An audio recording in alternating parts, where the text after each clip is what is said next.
마가복음 1장 21절부터 28절까지 말씀.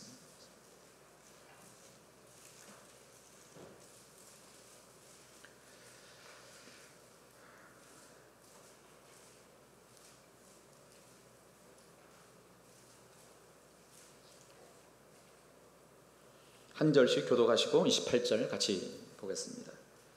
21절입니다. 그들이 가버나움에 들어가니라. 예수께서 곧 안식일에 회당에 들어가 가르치시매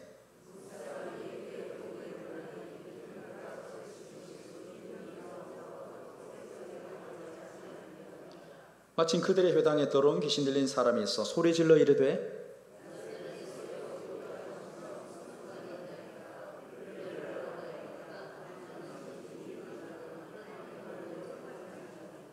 예수께서 꾸짖어 이르시되 잠잠하고 그 사람에게서 나오라 하시니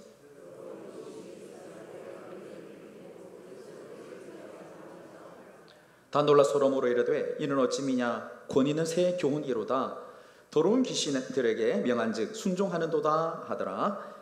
예수의 소문이 곧 온 갈릴리 사방에 퍼지더라. 아멘. 오늘 말씀을 가지고 예수님의 권위 있는 새 교훈, 이런 제목을 함께 은혜를 나누기를 원합니다. 오늘 본문 앞에 보면 예수님이 제자들을 세우십니다. 그리고 이제 본격적으로 사역을 시작하십니다. 예수님이 사역을 시작하시면서 첫 번째 사역이 무엇입니까? 우리 한번 따라하겠습니다. 말씀 사역입니다. 말씀 사역이 이런 왜 필요하고 중요할까요? 주일날 오전에 목사님 말씀 들으면 됐는데 왜 우리는 새벽에 또 말씀을 들어야 하고 수요기도 시간에 또 말씀을 들어야 하고 그것도 모자라서 날마다 큐티책을 통해서 묵상을 하면서 하나님께 가까이 가야 할까요? 근데 한번 들었으면 됐지 왜 계속해서 새벽마다 수요일 예배 시간에 그것도 모자라 개인의 자리 시간에 큐티 말씀을 묵상해야 할까요? 말씀이 없으면 내 마음대로 살게 되면 그렇습니다. 말씀이 없으면 하나님의 계획과 하나님의 뜻을 놓쳐서 내 마음대로 내가 원하는 대로 내가 살고 싶은 대로 살 수밖에 없는 타락한 죄성이 내 안에 있기 때문에 말씀을 생명으로 여겨 순간순간 말씀 안에 살아가야 합니다. 말씀이 있어야 하나님의 계획과 뜻 가운데 살아가고 또 뿐만 아니라 주님께 묻는 믿음 속에 우리는 하나님의 계획과 뜻을 부족하지만 이루어갈 수가 있다라는 것입니다. 두 번째 예수님의 사역은 치유 사역입니다. 제가 사역을 하면서 계속 깨닫는 것은 영혼들이 몸도 마음도 아픈 영혼들이 참 많다는 것입니다. 옆에 사람 한번 얼굴 보면서 한번 물어보겠습니다. 요즘 마음 괜찮습니까? 한번 물어봅시다. 몸 아픈 사람도 많은데 마음이 아픈 사람, 마음에 상처가 있는 사람이 참 많은 것 같아요. 제가 이번에 휴가를 서울에 이렇게 다녀왔는데 서울에 갔는데 뭐 아는 사람이 조금 있으니까 좀 피하려고 안 만나려고 오전에 8시 예배 간 거예요. 8시 예배 가면 사람도 별로 없겠고 안 만나겠지. 그런데 딱 그 교회 들어가자마자 그 뒷모습을 딱 보는 순간에 또 아는 집사님이 생수통에서 물을 마시고 계시는 거예요. 딱 돌아서는 순간에 그 여집사님이더라고요. 그리고 일부 예배 앞자리 예배를 드리는데 딱 보니까 또 뒷모습이 아는 사람이야. 알고 보니까 함께 예전에 섬겼던 그 집사님이 사정이 있어서 교회를 옮겼는데 그 일부 예배 헌금위원으로 5년 동안에 섬겼다 하시더라고요. 예배만 드리고 살짝 나오려고 했는데 또 붙들려가지고 교회 근처 카페 가가지고 자신의 힘든 이야기, 상처받은 이야기를 한 40분 또 이야기를 하더라고요. 휴가 갔는데 또 하나님이 마음이 아픈 영혼들이 이렇게 많다라는 것을 저에게 보여주십니다. 그렇습니다. 몸도 마음도 아픈 영혼들이 상상 외로 많이 있다라는 것입니다. 그래서 교회에 치유사역은 반드시 있어야 한다는 것입니다. 세 번째는 뭡니까? 축사사역.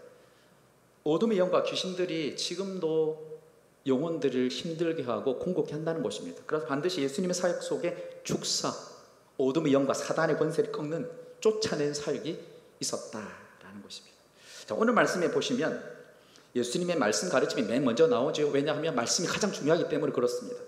축사 사역도 중요하고 치유 사역도 중요하지만 예수님의 말씀 사역이 가장 중요하기 때문에 오늘 첫 번째 말씀을 주님이 열어갑니다. 그럼 여러분, 예수님이 가르쳤을 때 예수님의 가르침, 권세 있는 가르침입니다. 그리고 그 가르침은 그때 스승이었던 선생이었던 서기관들과 전혀 다른 능력 있는 권세 있는 가르침을 우리에게 말하고 있습니다. 자, 21절 같이 보겠습니다. 시작. 그들이 가버나움에 들어가니라. 예수께서 곧 안식일에 회당에 들어가 가르치심에. 예수님은 제자로 삼은 4명의 사람들과 함께 지금 가버나움으로 들어가고 있습니다. 이 가버나움은 갈릴리 지역 안에 있는 가버나움입니다. 앞에 제가 말씀을 전할 때 갈릴리 지역 말씀을 했지요. 갈릴리 지역 안에 있는 가버나움, 예수님이 사역하신 곳 가운데 핵심 지역이 바로 가버나움입니다. 갈릴리 바다 북서쪽에 있는 이스라엘의 최북단이 있는 땅 가버나움, 그 땅을 주님이 첫 번째로 사역하면서 그 땅을 밟고 있다는 것입니다. 특히 여러분, 가버나움은 이스라엘의 12지파 가운데 스불론 지파와 납달리 지파와 깊은 관련이 있는 땅입니다. 여러분, 구약에 보면 아수르가 북이스라엘을 점령할 때 가장 먼저 포로로 끌고 간 지역이 바로 가버나움 땅, 지파로 말하자면 스불론 지파와 납달리 지파가 차지했던 그 땅의 영혼들을 먼저 아수르 사람들이 정복하면서 그 사람들을 포로로 끌고 갔다는 것이죠. 여러분, 예수님이 가버나움에서 사역을 시작하신 것은 그냥 한 것이 아니라 가난하고 억눌린 영혼, 상처받은 영혼, 가장 마음이 상한 땅 영혼, 그에게 먼저 관심을 가지시고 그들을 찾아가셨다라고 말씀하고 있습니다. 예수님의 첫 부르심의 땅은 갈릴리의 가버나움입니다. 여러분, 사람마다 부르심이 있지요. 예수님의 첫 번째 부르심이 가버나움이었다면 우리 각자를 이 땅 가운데 살아가는 각자의 영혼은 하나님의 부르심이 있다는 것입니다. 여러분, 왜 오늘 이 밤에 이곳에서 예배하고 있습니까? 바로 이곳에서 저와 여러분, 하나님이 부르셨기 때문에 부르신 곳에서 예배를 드리는 것입니다. 대구 수많은 교회가 존재하지만 왜 침산동부 교회 가운데 목회자로 사역자로 섬기고 있습니까? 바로 이곳에 하나님의 콜링, 하나님이 우리를 불러주셔서 이곳에 지금 예배 드리고 이 교회를 하나님 불러주셨기 때문에 섬기고 있다는 사실입니다. 교회를 섬기다가 때로 교회를 향한 원망과 불평이 있을 수 있습니다. 그때 점검해야 될 것은 물론 감사도 중요하지만 왜 나는 이곳에 있는가라는 것입니다. 하나님의 부르심, 하나님의 콜링을 이 교회에 놓치게 된다면 자꾸 우리는 교회를 향한 원망과 불평이 올라오지 않을까라는 생각을 하게 됩니다. 여러분, 하나님의 부르심이라는 곡이 있는데요, 이런 찬양의 가사를 보니까 제가 참 은혜가 됩니다. 하나님의 부르심에는 후회하심이 없네. 내가 이 자리에 선 것도 주의 부르심이라. 하나님의 부르심에는 결코 실수가 없네. 나를 부르신 하나님의 신실하심을 믿네.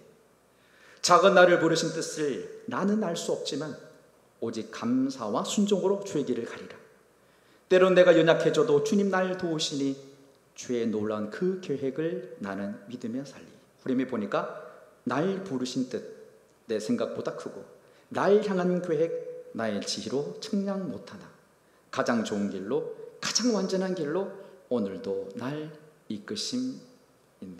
아멘이십니까?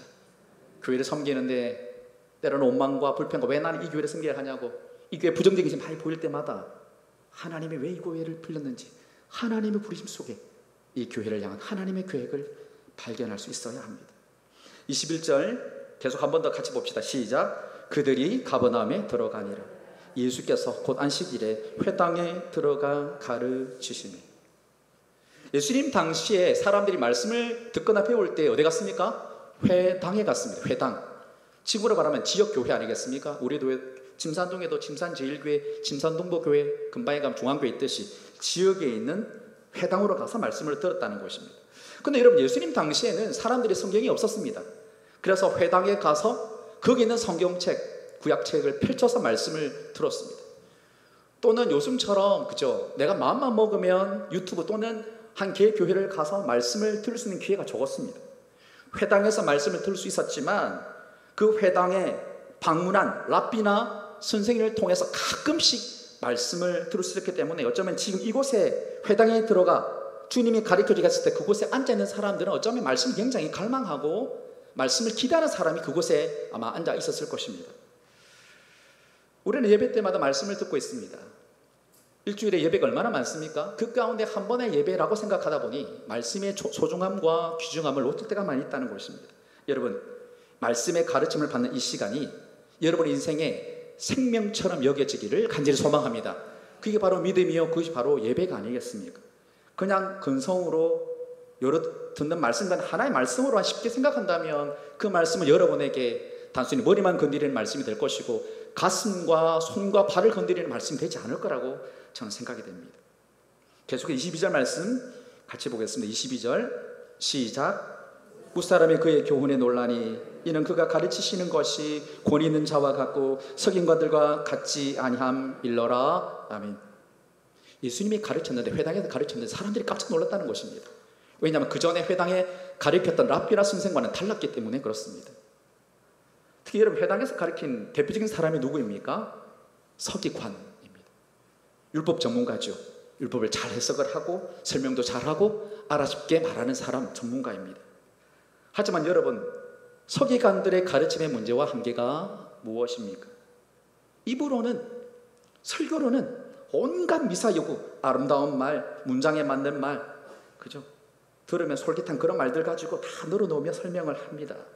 그러나 그들의 행동을 봤을 때 본받을 수 없는 그런 모습들이 너무 그들에게 많이 있었다는 것입니다. 제가 설교를 하면서도 혹시 나의 모습이 그렇지 않은가?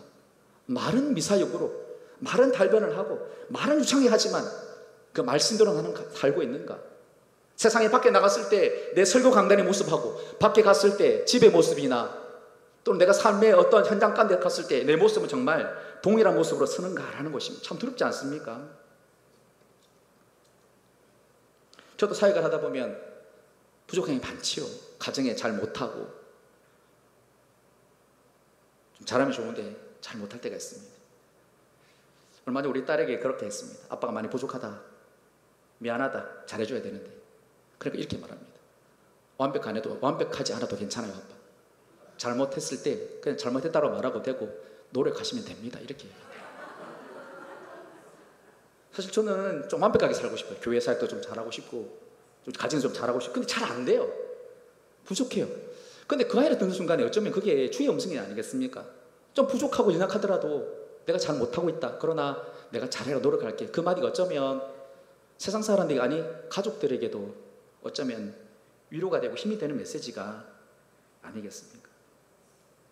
예수님은 서기관과 바리새인이 그랬던 신앙 행위를 하나하나 지적하며 꾸짖습니다. 그리고 그 죄에 대해서 하나님의 심판이 있다라고 말하고 있습니다. 두렵지요. 23장 마태복음 23장 25절 같이 보겠습니다. 시작. 화 있을진저 외식하는 서기관들과 바리새인들 잔과 대접의 것은 깨끗이 하되 그 안에는 탐욕과 방탕으로 가득하게 하는도다. 복받아야 할 인생을 향해 오늘 주님이 화 있을진저 하나님 심판을 말하고 있습니다. 서기관들과 바리새인들이요. 우리는 자꾸 좋은 말씀을 들으면 나는 괜찮은 사람, 나는 좋은 사람, 나는 아벨 생각합니다. 그러나 어쩌면 말씀을 들으면 내가 서기관이라고, 내가 바리새인이라고, 내가 가인이라고 가슴을 치는 영혼에게 말씀이 회개케 되고 말씀이 나를 살린다는 것입니다. 서기관들과 바리새인의 문제가 무엇입니까? 잔과 대접은 깨끗한데 그 안에 보니까 탐욕과 방탕으로 가득했다라는 것입니다. 24절, 26절 볼까요? 시작. 눈먼 바리새인이여 너는 먼저 안을 깨끗이 하라. 그리하면 겉도 깨끗하리라. 바리새인이 율법을 얼마나 잘 압니까? 탁월하게 잘 압니다. 그런데 말씀을 많이 알지만 안을 깨끗이 하지 않는, 그죠? 안이 깨끗이 하지 않는, 그죠? 그런 모습을 마음이 썩었다는 건 아니겠습니까?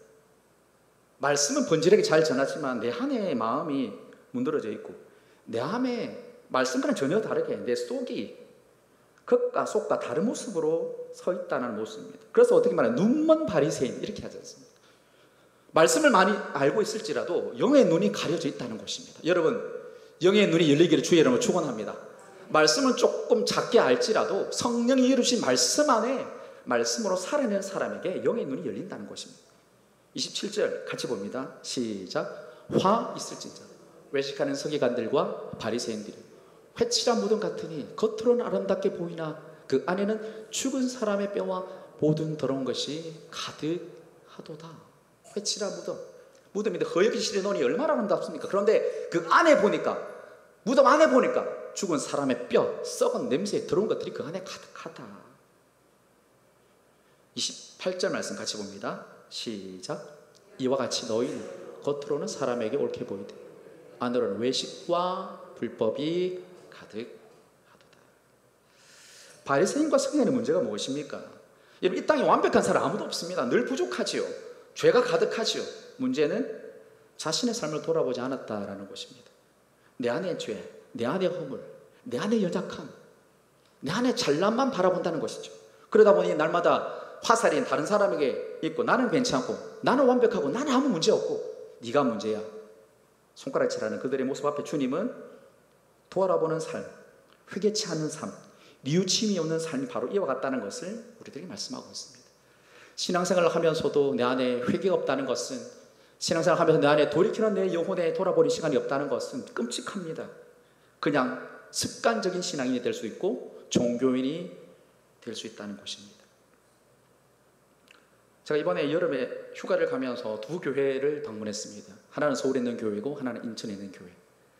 제가 욕심이 많다 보니까 두 교회를 가고 싶어요. 근데 두 교회를 갈 수 있습니까 없습니까? 주일 오전에 있습니까 없습니까? 있습니다. 서울은 오전 8시 내 혼자 찍고 오고, 인천은 11시 12시 예배니까 또 가족들하고 같이 갔어요. 제가 인천에 가는 교회는 청소년 사역을 하는 그 부서에 가고 싶어가지고 갔습니다. 갔더니 목사님인데 나이가 이제 30대 후반. 근데 제가 보니까 말씀이 달라요. 말씀이 깊이 있고, 야, 죽었던 영혼을 살리는 말씀, 잠자는 영혼을 깨우는 말씀이더라고요. 제가 비록 젊은 목회자이지만 도전이 되더라고요. 야, 본받아야 되겠다. 알고 보니까 그 메시지가 삶에서 나오지 않습니까? 평소에 자기가 하나님 앞에 얼마나 진실하게 거룩하게 살려고 몸부림을 치는지, 아이들 앞에 솔직하게 자신의 연약함을 고백하면서 설교를 하더라고요. 자기도 혼자 있다 보면 그죠, 핸드폰 보고 싶은 유혹이 있어서 손이 팔팔 떨린다. 그럼에도 불구하고 그걸 끊어내고 믿음으로 살려고 바동되는 그 목회자, 그 말씀 한마디를 설파하면서도 아이들이 정말 좋은 것을 주기 위해서 몸부림치고 아이들의 영혼을 깨우는, 회개케 하는 메시지 앞에서 저도 참 부끄러워지지 않습니까? 늘 좋은 이야기 필요합니다. 축복 이야기 필요하지만, 그러나 진짜 영혼을 살리는 것은 회개 메시지입니다. 우리에게 회개가 없다면, 내 영혼을 돌아봄이 없다면 어쩌면 우리가 이 시대에 서기관과 바리새인이 되어서 말씀을 익숙하게 암송하더라도 삶은 전혀 다른 외식의 모습이 우리의 모습이 아닌가라는 생각을 하게 됩니다. 반면에 예수님의 가르침을 한번 볼까요? 예수님의 가르침은 듣는 사람에게 감화와 감동이 있었습니다. 왜냐하면 메시아 구원자로서의 권세가 있었고, 뿐만 아니라 신행일치, 믿음과 행동이 어긋나지 아니하고 들어맞는, 믿는 대로 살아내는 예수님의 삶이 있었기 때문에 예수님의 가르침에 파워가 있었다는 것입니다. 교회를 헬라어 단어에 찾아보니까 에클레시아라는 단어입니다. 여러분 많이 들어보셨죠? 에클레시아. 세상으로부터 부름받은 하나님의 백성, 동시에 세상으로 보냄받은 그리스도의 제자로서 우리의 삶을 통해 수많은 영혼들을 돌아오게 하고 그들로 하여금 새로운 삶을 시작하게 하는 신앙 공동체가 교회입니다. 우리가 교회 공동체 안에 예배만 잘 드리고 기본적으로 할 것만 잘하는 게 중요한 것이 아니라 밖에다가 세상 속에서도 살아내는 빛과 소금의 삶이 따라갈 때 교회의 교회됨을 알 수 있다는 것입니다. 안에서도 잘 해야 되겠지만 바깥에서도 잘 할 수 있는 것이 바로 교회의 참 모습입니다. 불신자들에게 복음을 전할 때 우리는 성령으로 복음을 선포해야 합니다. 뿐만 아니라 메시지가 또 하나 있죠. 삶의 메시지, 삶으로 본을 보여줄 때 세상 사람들에게 영향력이 있는 전도자가 될 수 있다는 말씀입니다. 우리 계속해서 말씀 보겠습니다. 23절 같이 봅니다. 시작. 마침 그들의 회당에 더러운 귀신 들린 사람이 있어 소리질러 이르되. 예수님이 회당에서 가르치는데 그곳에 더러운 귀신 들린 사람이 있었다는 것입니다. 더러운 귀신 들린 사람이 예수를 보고 큰 소리로 지르고 있습니다. 더러운 귀신이 지금 어디 있습니까? 길거리에 밖에 있는 것이 아니라 회당 안에 있었다는 것입니다. 다시 말하면 우리가 예배드리고 섬기는 이 교회 안에, 영혼 안에도 어둠과 그죠, 더러운 영에 의해서 힘들어하는 영혼이 있다는 것을 주님이 말씀하고 있습니다. 사단의 영이, 어둠의 영이 언제 어디서 교회를 공격할지가 알 수 없습니다. 그러므로 교회가 날마다 깨어서 기도하고 말씀으로 묵상하며 믿음으로 방비 안 하면 교회 안에도 언제든지 어둠과 사단의 영이 방해를 하면서 교회를 힘들게 하고 교회를 무너뜨릴 수 있다는 것입니다. 제가 토요일에 전도를 하면서도 사람들에게 하는 말씀 있지 않습니까? 한번 따라합시다. 끝난 게 아닙니다. 다시 한번, 끝난 게 아닙니다. 저도 뭐 여름 행사 끝마치고 나고 이제 휴가도 갔다 오고 하니까 마음이 축 풀어지지 않습니까? 그런데 끝난 게 아닙니다.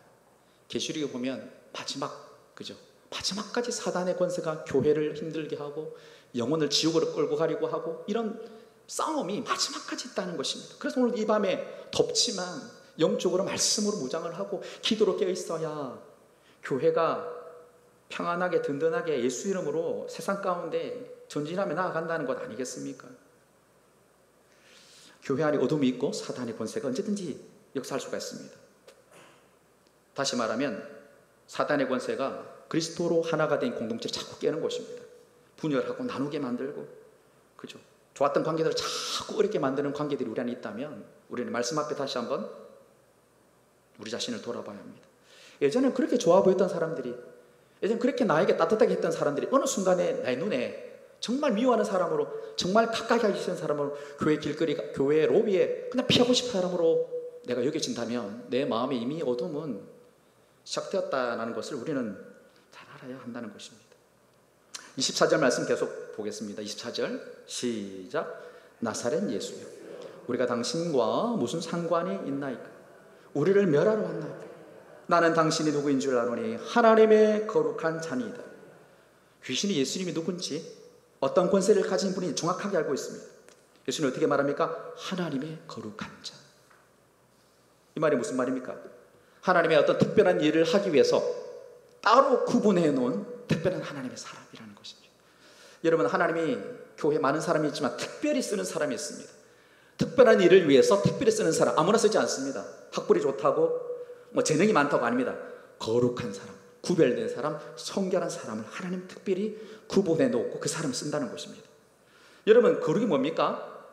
죄가 있는데, 악한 행동이 있는데 죄를 끌어내지 못하고 악한 행동을 끌어내지 못하고 질질 끌려대는 사람에게 하나님 일 맡기지 않습니다.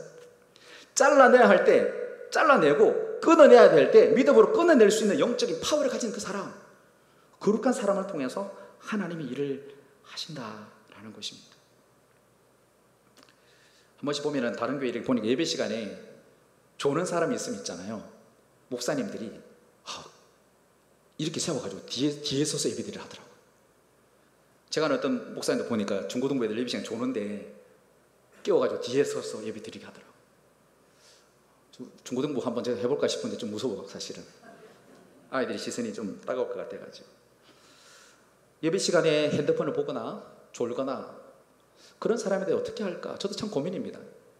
우리 아이들, 특히 아이들 예배 시간에 핸드폰 보고 예배 시간에 졸고 있고, 때로는 화장품 이렇게 그걸 보면 자기 모습을 돌아보는 아이들 어떻게 하면 좋겠어요? 또 자칫 잘못하면 애들 상처받잖아요. 상처받아서 이종 목사님도 이제 교회 안 온다 이렇게 말할 수도 있으니까 제가 늘 조심스럽습니다. 고민하다가 결국 말씀이구나. 디모데전서 4장 5절 말씀 우리 같이 봅니다.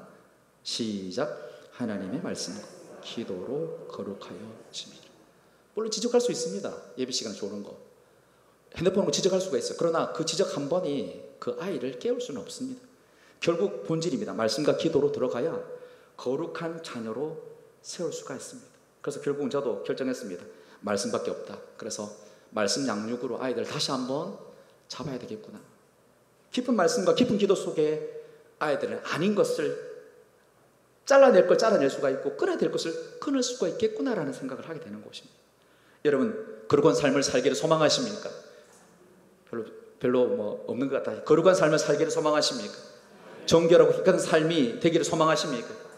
깊은 말씀과 깊은 기도와 주의 보혈로 정결하게 준비되어서 하나님의 특별한 일에 귀하게 쓰임받는 저와 여러분 될 수 있기를 주님의 이름으로 축원합니다.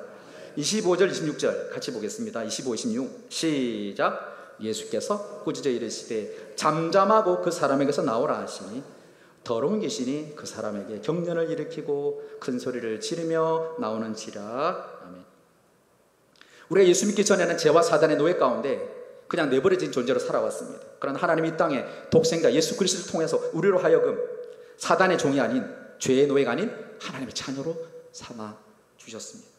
예수님이 이 땅에 오신 이유, 우리를 구원하기 위해, 또 하나는 마귀의 일을 멸하기 위해 오셨습니다. 그래서 오늘 본문에 보니까 더러운 귀신을 꾸짖으며 잠잠하고 그 사람에게서 나오라, 그렇게 명령하고 있습니다. 때로는 우리의 믿음이라는 것이 이렇게 예수님처럼 명령형 기도, 명령형 믿음의 선포를 할 수 있기를 주의 이름으로 축원합니다.